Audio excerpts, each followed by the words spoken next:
Hello, Dr. Shilpa. Hi, Shradha. It's lovely meeting you today. I've been admiring you for many years now and the work that you do. Thank you so much. Thanks a lot. Please tell me Thank you. about what you're doing at Swayam. Yeah, so I'll give you a little bit background about why Swayam came into being. That puts things into a lot better perspective. So in 97, 98, my child was identified as being dyslexic. Hmm. And the school wanted us to move them to a special needs school, but I refused because I didn't believe whatever they were saying. Hmm. So the child went on to study in a regular school, and I went on to work in a special needs school to understand what this was all about. And that's where I realized that all the tests that were being used were all foreign tests and poor adaptations, and they were not relevant. The interpretations were not accurate. And, very unfairly, they were categorizing children as being dyslexic, learning disabled, this, that, and everything, and dumping them into special needs schools. And I'm sure you know the minute a child goes into special needs school, they don't have access to a good education or a career. Yeah. And I felt that that's a disaster in the making in India. And I went on to do my master's because 97, 98, there was no Google.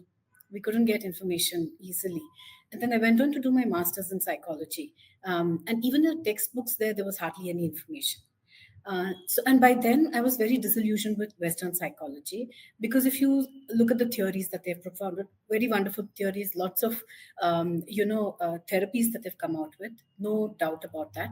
But to understand people, the theories do not give you a complete understanding. You use the various theories, they don't give you a complete understanding of a Yeah. person from birth to death. And I felt that physics, chemistry, mathematics, they're all hard sciences and they are universal laws. And I feel that psychology also has to be easily applicable to people across the world. So I, being disillusioned with that, I said, let me see what else is there. And I realized that India has a very, very long living tradition, which is both Ayurveda and yoga. And even though there could be nothing by the name of dyslexia, I felt that something would be there because Ayurveda is a medical science, and they would cover different scenarios, right? It's not Hmm. something that's cropped up suddenly. Yeah. So I went on to study the five element theory, the Panch Mahabhuta theory, and I realized that that was the answer that I was looking for.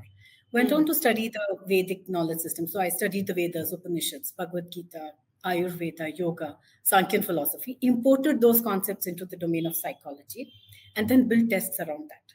And that was my PhD work at Regional Institute of Education, Mysore University. And Wow. I went on to develop the tests. It's been standardized on an Indian audience, and we assess people on the physiological, psychological, and ethical aspects of behavior, which is very unique. No other test, psychometric test in the world does that. So while I imported these concepts into the domain of psychology, I married it with modern psychometric methodology to give us a very holistic and very scientific way of understanding people across the world, not just limited to Bangalore, Karnataka. I live in Bangalore, so Bangalore, Karnataka, South India, that was not the aim. So I got my PhD based on this. I have more than 18 paper publications, and my child went on to become a lawyer. So I have two children, both of Oh, them are lawyers. Yeah, thank you so much. That was a it's very such a proud moment. goosebump story. Yeah, Yeah, but what a yeah. proud, what an amazing mother. You. The love of a child transcends everything, you know. Oh my God. So Yeah. obviously we are to do that. Yeah, and nothing but the best can help, can do, right? So You know no what, cutting this corners. we have to take a pause to tell everyone that if your child is told something or something koi ye nahi hai wo nahi hai, look at this story. You are a reference for everyone. Yeah. Thank you. Thank you so much. That really means a lot to me. Thank you. Yeah. Yeah. Yeah. So and then that was a defining moment for me also. I was very proud as a mother, to say that that the child is absolutely normal. And I mean, it was he was they were normal earlier also, but then to say that there is no way that you can label my child. So that was a Yeah. very defining moment, and it's a personal success for both the child and me as well. And then I realized that I didn't want my work to sit in a dusty, library in the university, gathering dust and doing nothing. So I went on to convert this into a company. So built our own software for this. It's a algorithm-driven software. We have multiple IPs on it. We have one patent which is yet to be granted, 8 copyrights, 3 trademarks. So the whole very IP heavy company. And then we have gone on to do lakhs of assessments now. We are working with both students and corporates, but in the so called normal space. We have just launched a research study now to standardize career guidance for children with special needs. And I'm hoping that we'll be able to get more students. We need just about 500 students, and then we'll standardize it because that's an area that is completely ignored in India. Yeah. So that's one dream that is there. We are also partnered with Government of Karnataka and KSTC on their Skill Connect platform. We're working with multiple companies, organizations to offer our assessments. And they find that while we promise an 80 to 85% accuracy in the reports, most of them come back to us and tell us it's about 95, 98% accurate. And it's a very, very heartening thing for us. Wow.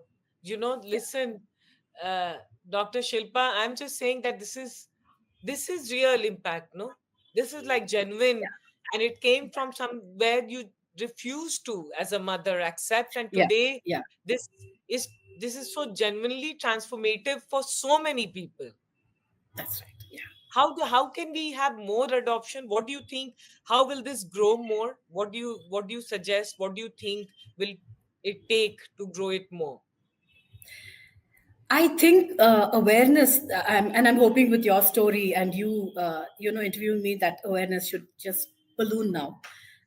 That is one thing, and then I think most of the HR people are, not ready to experiment because Hmm. most of them are, given their thing by foreign companies, right? Yeah, Because most of them are yeah, headquartered abroad.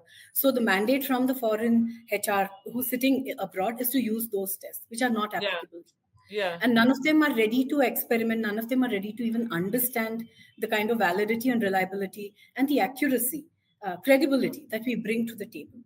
Huh. Because our tests are being used in multiple countries. There's a US business school which has used our test to identify people at risk of committing economic fraud, and they went on to publish their own research using it. Integrative medicine universities in Germany are using our tests.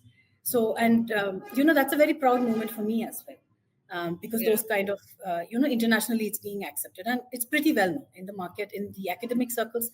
The tests that I've developed are very well known. So it's only yeah. commercially that we are still figuring out how to, get more corporates aware.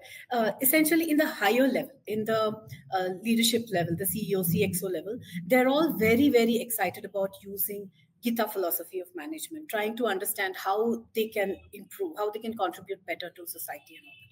But once you come down, that's where it's the middle layer which is really very, very stuck in their mold. So I don't know the answer to that. Yeah, that I think everyone, most entrepreneurs will agree that it becomes a challenge to make it, translate it into action in Yeah, the. Yeah, so yeah, let's figure out, let's, listen, Dr. Shilpa, I hope you have great, genuine pride and sense of accomplishment because you're solving absolutely.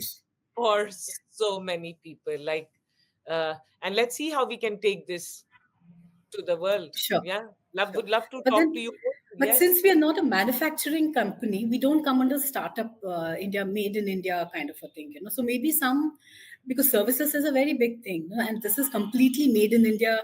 Under the Indian Vedic knowledge, there's nothing more Indian than Vedic knowledge systems, Yeah, Indic knowledge. you should be. Today's National Startup Day, and that should Yeah, be our call to action, that you come under the purview of Startup India. And I hope the Startup India correct. team and Dr. Sanjeev Singh and all of them listen and get you. Yes, yeah, that's the I hope please so. Thank you have. so much. Yeah, Yeah, yeah. Dr. thank you so Shilpa, much, Shraddha. let's continue talking. And to everyone, please, it's our duty to ensure that Swayam Analytics reaches as many corporates, institutes, organizations, and reach out to Dr. Shilpa to make that happen. We all are responsible to grow Thank this. you. Yeah. Thank you Thank you. so much, Shraddha. That's lovely of you. No, but today you've inspired me a lot. So look forward Ah, thank to you. it. Thank you. Thank you so Yeah. much. Mother's power, Yeah, superpower. Yeah. absolutely. Yeah. Yeah. Thank you. Thank you.